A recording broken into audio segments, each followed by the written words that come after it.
کاشانۂ بصیرت ایک ایسا یوٹیوب چینل جس پر ہر قسم کی دینی کتب بالخصوص محروم بصارت افراد کے لیے آڈیو اور ویڈیو فارمیٹ میں دستیاب ہیں اور بالعموم تمام مسلمان برادران و خواہران کے لیے دستیاب ہیں۔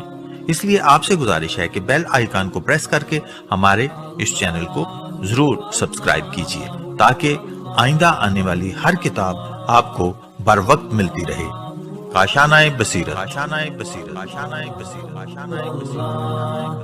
بسم اللہ الرحمن الرحیم۔ السلام علیکم سامعین، کاشانِ بصیرت کا یوٹیوب چینل اور میں ہوں سیمی زوار، اور اس وقت ہم ایک نئی کتاب کو پڑھنے کا آغاز کر رہے ہیں۔ بہت زیادہ صفحات پر مشتمل نہیں ہے، ٹوٹل 68 صفحات ہیں، اور اس کتاب کا نام ہے حضرت امام موسیٰ کاظم علیہ السلام، سیرت ائمہ پر مستند اور مختصر کتب کا سلسلہ۔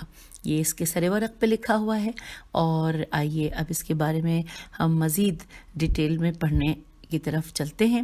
جملہ حقوق بحق ناشر محفوظ ہیں۔ نام کتاب حضرت امام موسیٰ کاظم علیہ السلام، تحریر مجلس مصنفین ادارہ در راہ حق، قم، ایران، ترجمہ نور اسلام فیض آباد، ناشر دارالثقافت الاسلامیہ پاکستان، کتابت حسن اختر لکھنؤ، تاریخ اشاعت شوال 1412 ہجری، اپریل 1992۔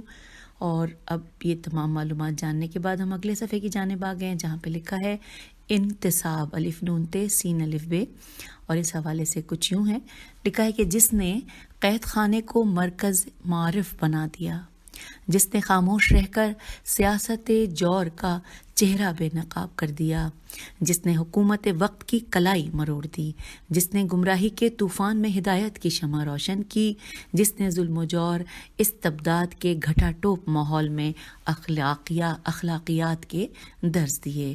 حضرت امام موسیٰ بن جعفر علیہ السلام کی بارگاہ اقدس میں ایک حقیر نذرانہ، نور اسلام۔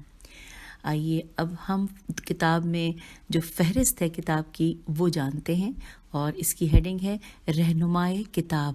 سب سے پہلے لکھا ہے حرف آغاز، صفحہ نمبر 5، ابتدائیہ صفحہ نمبر 6، نہیں ابتدائیہ صفحہ نمبر 9 ہے شاید، اور اس کے بعد ہے امام علیہ السلام اور حکومت بنی عباس، صفحہ 11، حادثہ یہاں پہ کچھ مٹا سا ہے، لیکن میں پوری کوشش کر رہی ہوں۔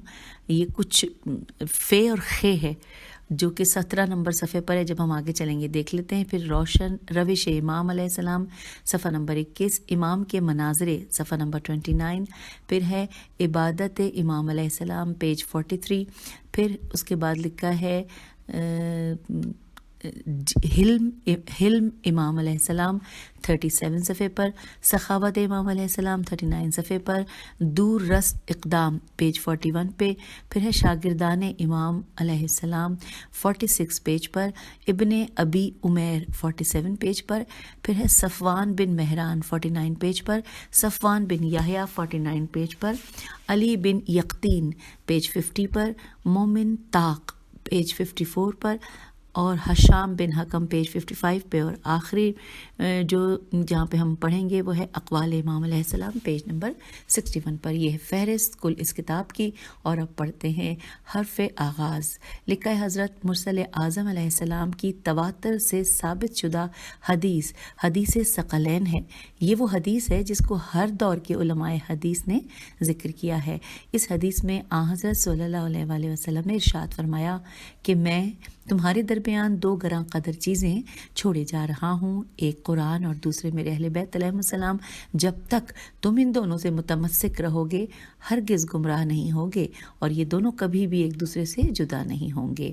پھر لکھا ہے جب کسی قوم کا شیرازہ منتشر ہو جاتا ہے تو وہ قوم ترقی کی راہ سے ہٹ کر تنزل اور بے راہی کی طرف چل پڑتی ہے، اور افراد کی ساری صلاحیتیں صحرا کے ذروں کی طرح کی طرح برباد ہو جاتی ہیں۔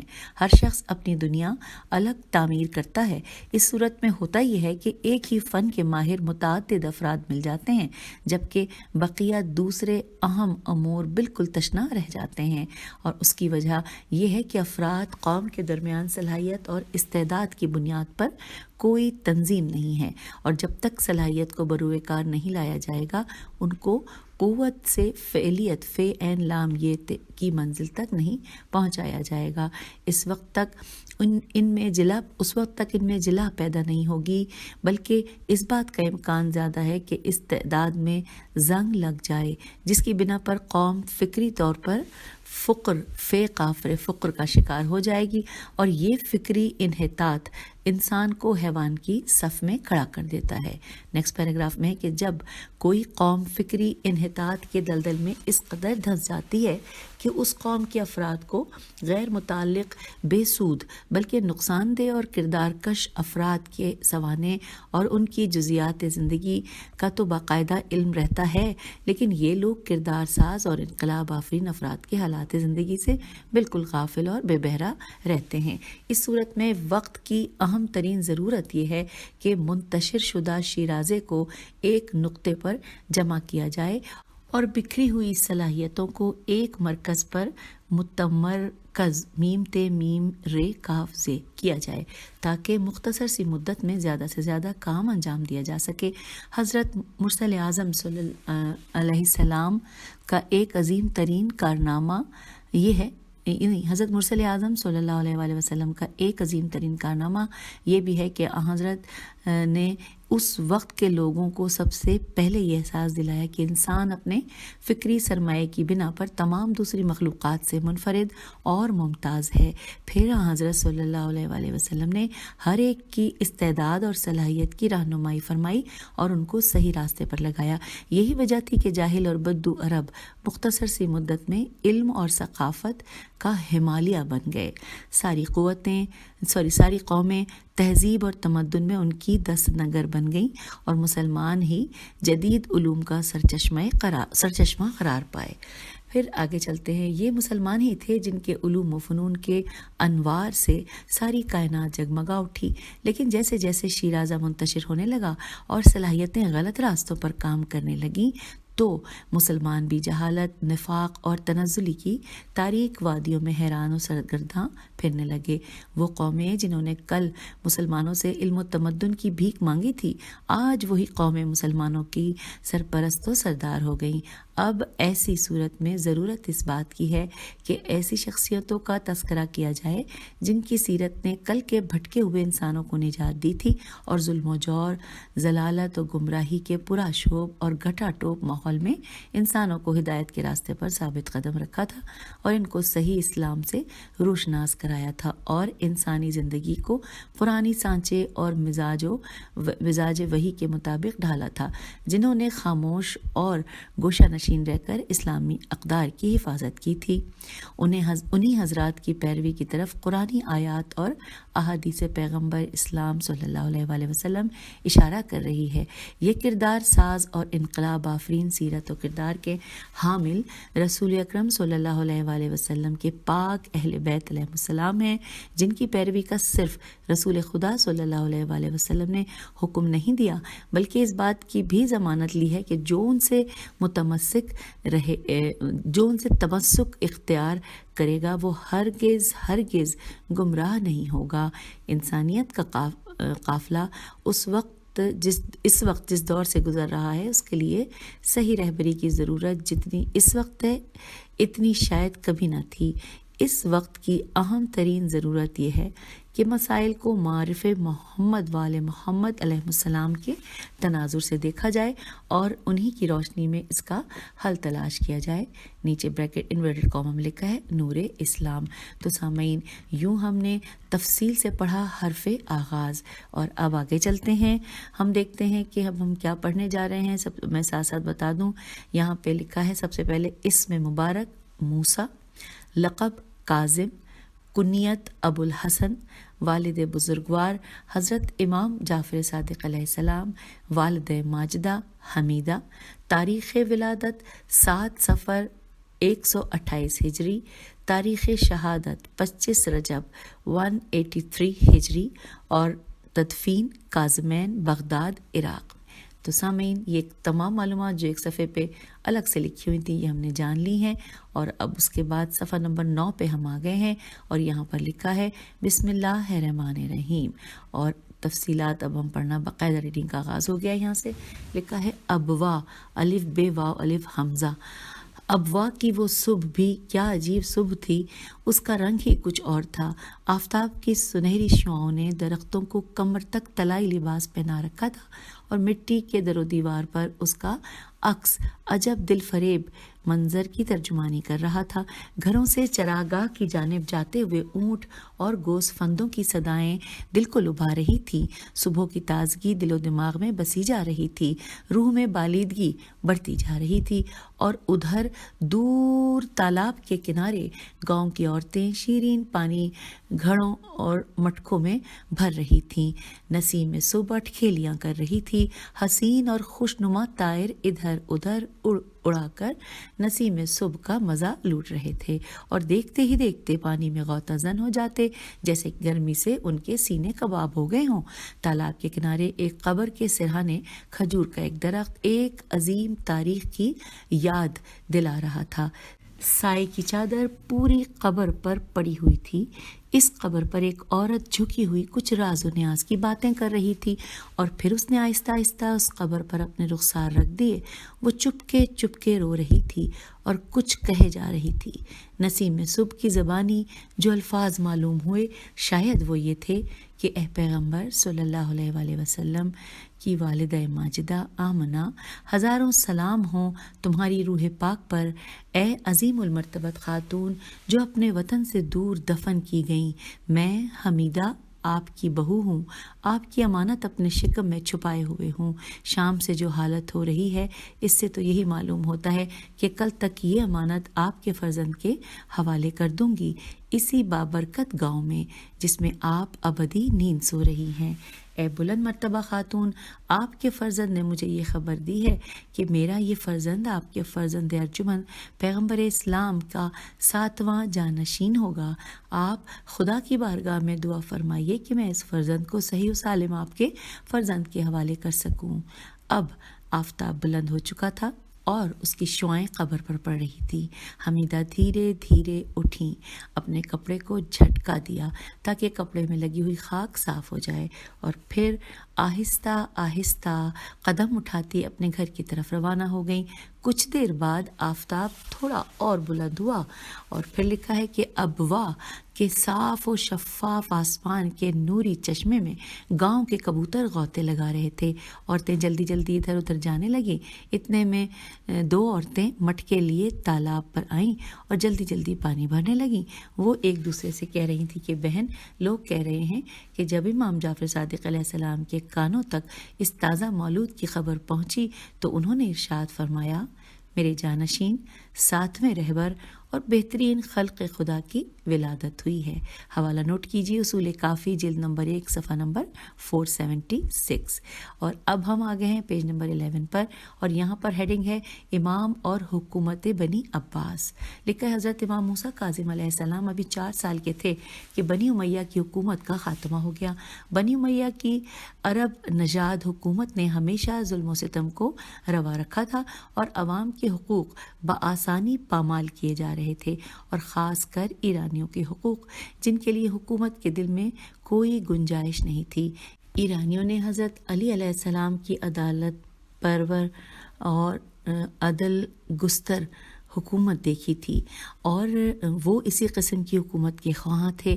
یہ تمام باتیں اس بات کا سبب قرار پائیں کہ لوگ دھیرے دھیرے بنی امیہ سے برگزشتہ ہونے لگے اور دلوں میں لاوے پکنے لگے۔ موقع پرست سیاستدانوں نے عوام کے پاک جذبات سے کھیلنا شروع کر دیا۔ آزادی اور عدل و انصاف کے نام پر لوگوں کی ہمدردی حاصل کرنے لگے۔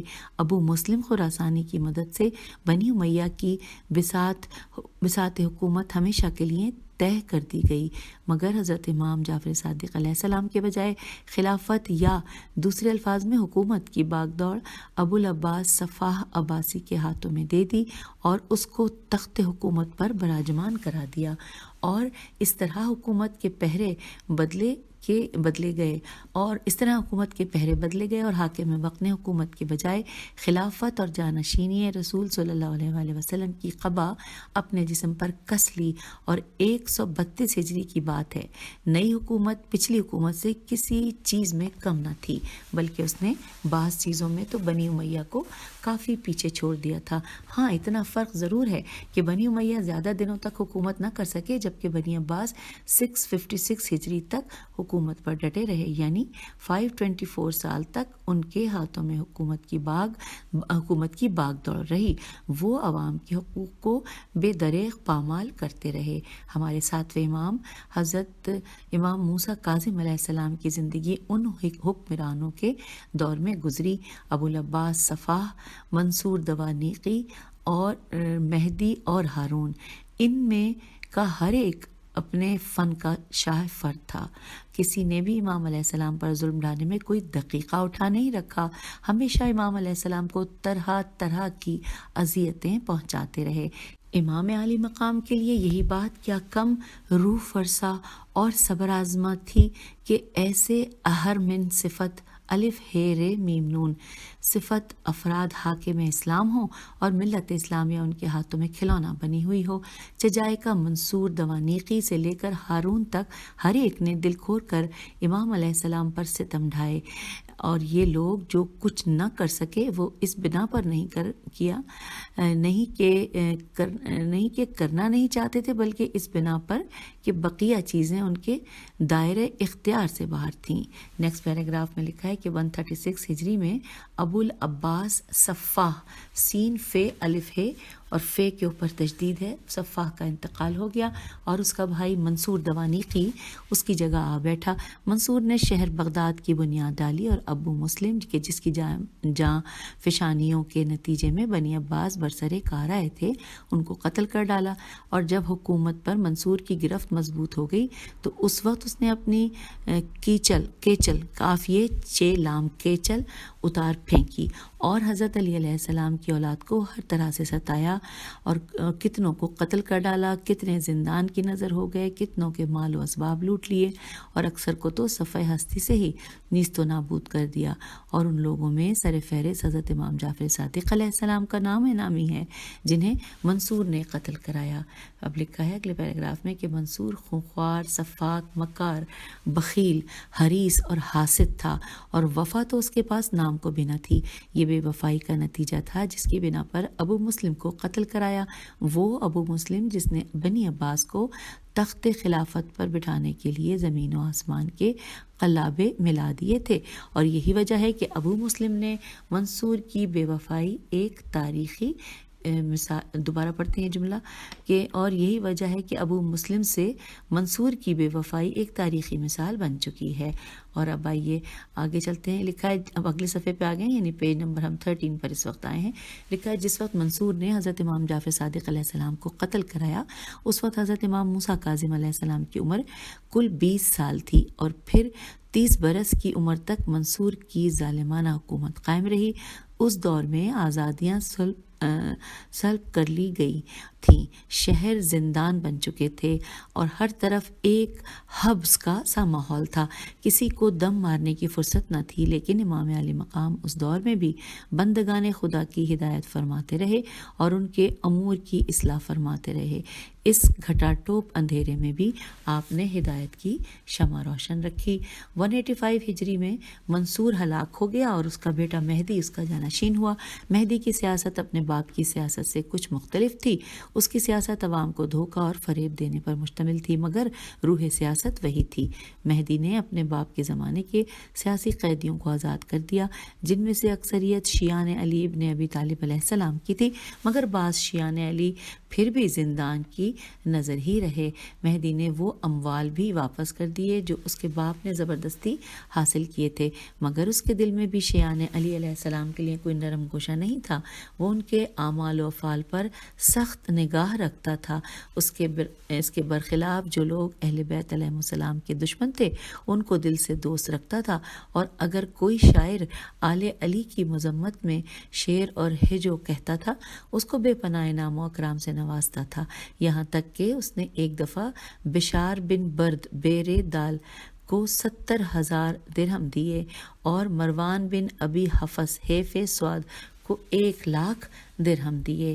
یہ شخص بیت المال مسلمین کو اپنی ذاتی ملکیت سمجھ بیٹھا تھا اور ساری دولت اس کے عیاشی پر صرف ہوتی تھی۔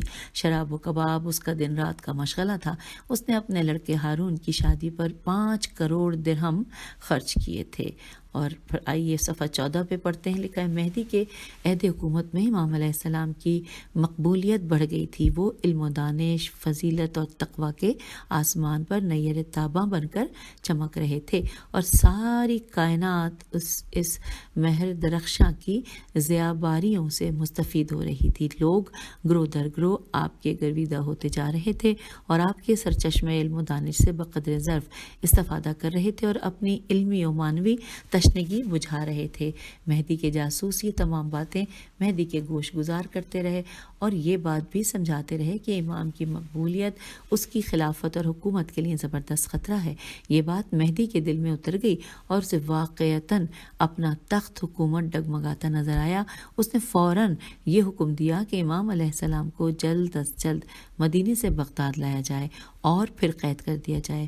ابو خالد زبالہ کا بیان ہے کہ اس حکم کے بعد فوراً ہی متعدد افراد مدینے روانہ کیے گئے۔ مدینے سے بغداد جاتے وقت امام علی مقام زبالہ میں زیب الف لام ہے انورٹڈ کاما میں یہ لکھا ہے، زبالہ میں میرے گھر میں تشریف فرما ہوئے۔ جب تعینات کردہ افراد ذرا ہٹ گئے تو اس مختصر سے وقت میں امام نے مجھ سے فرمایا کہ میرے لیے فلاں فلاں چیز خرید لاؤ۔ میں یہ حال دیکھ کر بہت پریشان تھا۔ میں نے امام کی خدمت میں دست بدستہ عرض کی کہ مولا، آپ ظالم جابر کے پاس جا رہے ہیں، مجھے ڈر لگ رہا ہے، میں بہت زیادہ مطمئن نہیں ہوں۔ امام علیہ السلام نے فرمایا میں بالکل مطمئن ہوں اور مجھے اس سلسلے میں کوئی ڈر نہیں ہے، اور تم فلاں فلاں مقام پر میرا انتظار کرو۔ امام علیہ السلام بغداد تشریف لے گئے۔ میں مستقل پریشان تھا اور کافی بے چینی سے دن تمام کر رہا تھا، یہاں تک کہ وہ دن بھی آ پہنچا جس کو امام علیہ السلام فرما گئے تھے۔ میں اس دن اس مقام پر پہنچ گیا جو امام علیہ السلام بتا گئے تھے۔ میرا دل بری طرح دھڑک رہا تھا، اگر پتا بھی ہلتا تو میں اس کی طرف متوجہ ہو جاتا تھا۔ میں امام کے انتظار میں دیوانہ وار ادھر ادھر دوڑتا پھرتا، یہاں تک کہ آفتاب دھیرے دھیرے ڈھلنے لگا اور افق پر سرخی چھانے لگی کہ ناگہان بہت دور مجھے ایک سایہ نظر آیا۔ دل چاہ رہا تھا کہ کسی طرح اڑ کے وہاں پہنچ جاؤں، مگر یہ بھی خطرہ تھا کہ اگر امام نہ ہوئے تو اس صورت میں میرے لیے خطرہ یقینی ہے، کیونکہ اس طرح میرا راز دوسروں کو معلوم ہو جاتا، یہ صورت میرے لیے ایک مصیبت بن جاتی۔ لہٰذا میں اپنی جگہ کھڑا انتظار کرتا رہا، یہاں تک کہ امام علیہ السلام میرے بالکل نزدیک آ گئے۔ اس وقت آپ ایک خچر پر سوار تھے۔ جیسے ہی امام علیہ السلام کی نگاہ مجھ پر پڑی، فوراً ارشاد فرمایا اے ابو خالد شک نہ کرو۔ پھر امام علیہ السلام نے فرمایا مجھے ایک بار پھر بغداد بلایا جائے گا اور پھر میری واپسی نہ ہوگی، اور جیسا امام فرما گئے تھے بالکل ویسا ہی ہوا۔ سامعین یہاں پر حوالہ نوٹ کیجئے، بہار الانوار جلد نمبر 4 صفحہ نمبر 71 اور 72، اور طبع جدید اعلام الورا صفحہ نمبر 395 اور طبع علمیہ اسلامیہ، یہ سب تمام آپ تک میں نے پہنچائے یہاں کے اس کے حوالہ جات۔ اب آئیے آگے چلتے ہیں، ہم صفحہ 15 پر پہنچ گئے تھے، میں بتانا بھول گئی تھی۔ صفحہ 15 کے ہم آخری حصے میں یہاں پہ لکھا ہے، ہاں اسی سفر میں جب مہدی نے امام علیہ السلام کو بغداد میں قید کر دیا تو ایک رات حضرت علی علیہ السلام کو خواب میں دیکھا کہ وہ مہدی کو مخاطب کر کے یہ آیت کریمہ تلاوت فرما رہے ہیں جو کہ سورہ مہمہ آیت نمبر 20. اب یہ تھوڑا بہت مٹا ہوا ہے، یا یہ سورہ محمد ہے. چلیے، اور آیت نمبر لکھا ہے 21 ہے شاید. تو ترجمہ اس کا یہ ہے کہ کیا تم سے اسی بات کی امید ہے کہ جب حکومت تمہارے پاس ہو تو تم زمین میں فساد پھیلاتے رہو اور قطع رحم کرو. اور پھر آگے یہ یہاں پہ ترجمہ مکمل ہوا آیت کا. پھر لکھا ہے ربی کا بیان ہے، ریبے یہ آئین کا بیان ہے کہ نصف شب کو مہدی کا فرستادہ میرے پاس پہنچا. میں بہت پریشان تھا کہ معاملہ کیا ہے. ہم پیج 16 پہ آ گئے. معاملہ کیا ہے، کون سی مصیبت میرے سر پر نازل ہونے والی ہے. جب میں مہدی کے پاس پہنچا تو کیا دیکھتا ہوں کہ وہ اس آیت کی تلاوت کر رہا ہے جو کہ یہاں پہ پوری نہیں لکھی ہوئی، یہ وہی آیت ہے. پھر لکھا ہے پھر مجھ سے کہنے لگا کہ جاؤ اور ابھی موسیٰ کاظم علیہ السلام کو میرے پاس لاؤ. میں فوراً امام کی خدمت میں حاضر ہوا اور امام کو اپنے ہمراہ لایا. امام کو دیکھتے ہی مہدی سروقد تعظیم کے لیے کھڑا ہو گیا اور امام کی پیشانی مبارک کا بوسہ لیا اور امام کو اپنے پہلو میں جگہ دی اور پھر امام کی خدمت میں اپنا خواب دہرایا. مجھ سے کہنے لگا ابھی امام کو آزاد کرو اور مدینے کے لیے ایک سواری کا انتظام کرو. میں نے فوراً ایک سواری کا بندوبست کیا کہ خدا نخواستہ صبح کو کوئی اور بات پیش آ جائے اور مہدی کی رائے بدل جائے. میں فوراً سواری لایا اور میں نے امام علیہ السلام کو اس پر سوار کیا اور صبح ہوتے ہوتے امام مدینے روانہ ہو چکے تھے. یہاں پر حوالہ ہے تاریخ بغداد جلد نمبر 13 اور صفحہ نمبر 30 اور 31.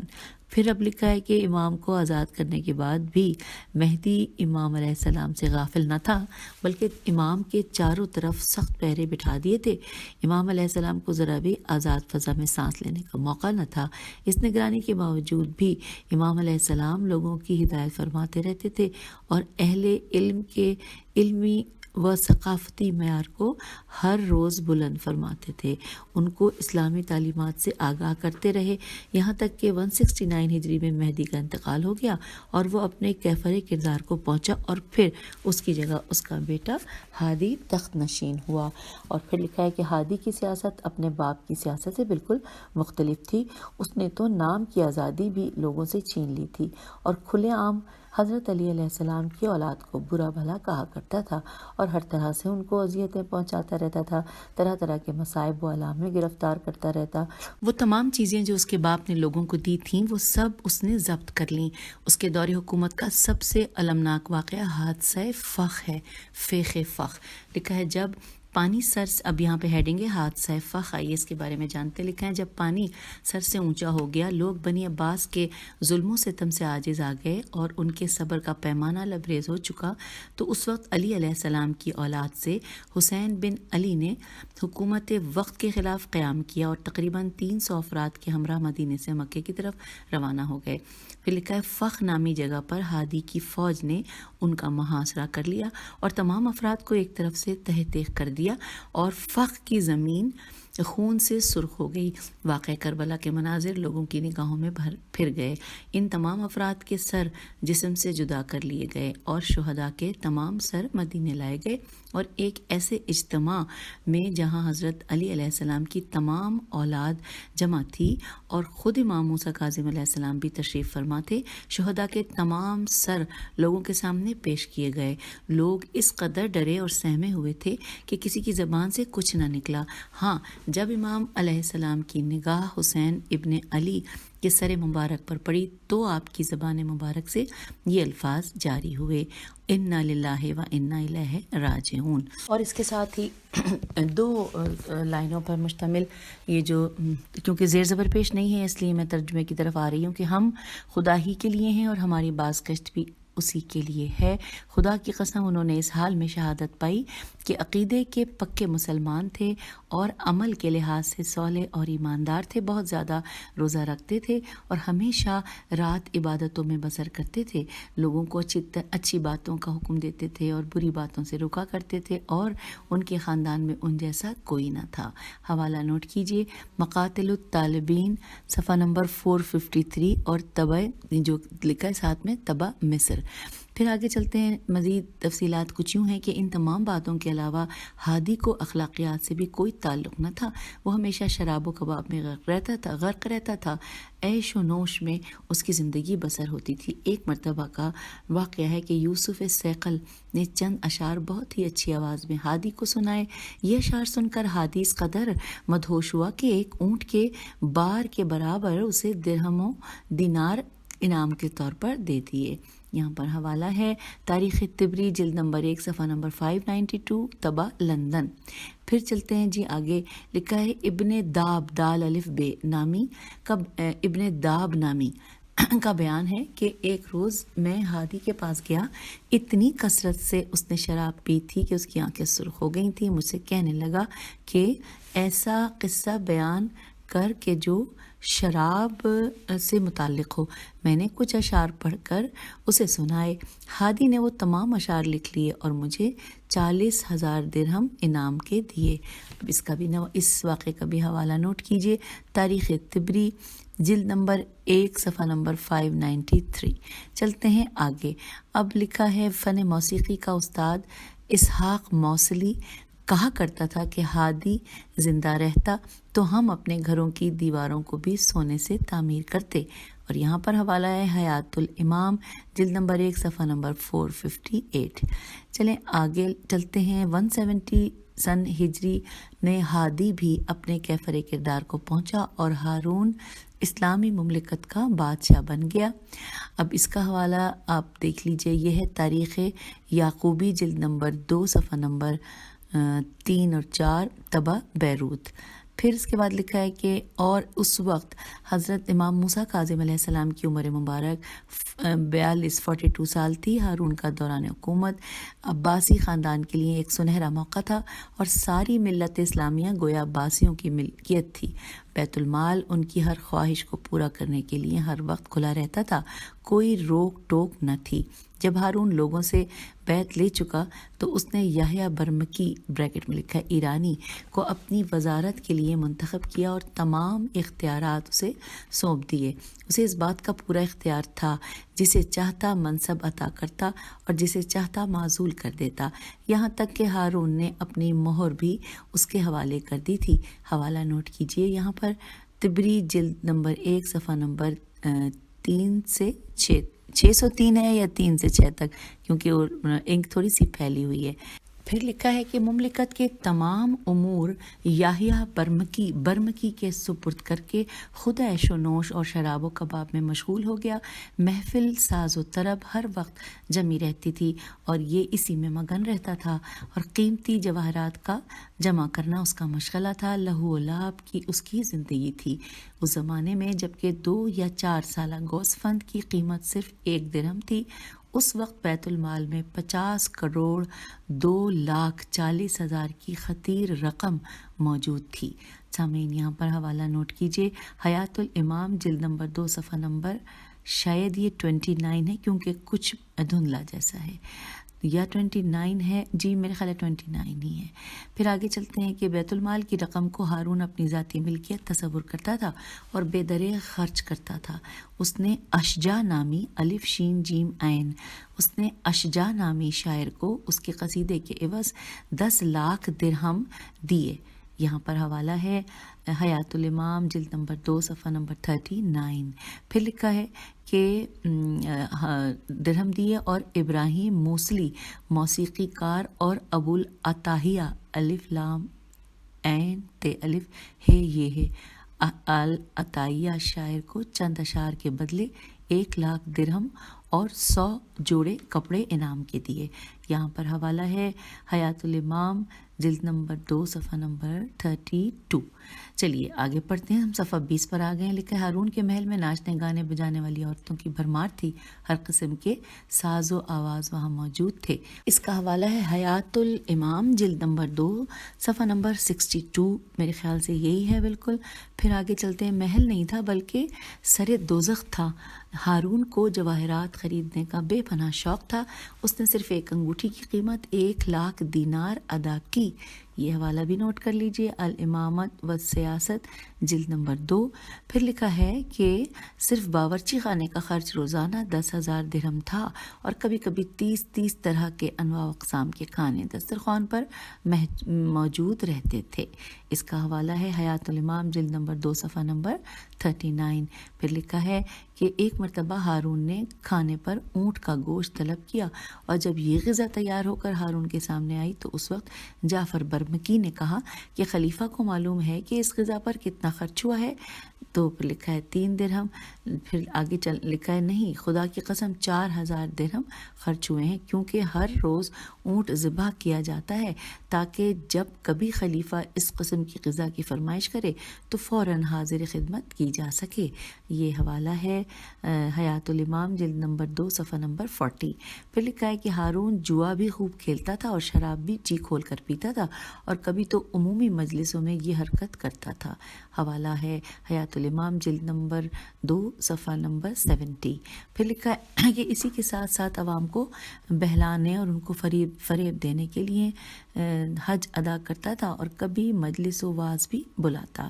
واعظ سے کہتا کہ مجھے موعظہ میم واو عین زوئے ہے موعظہ کرو، اور جب کوئی واعظ نصیحت کرتا تو اس وقت خوب آنسو بہاتا تھا۔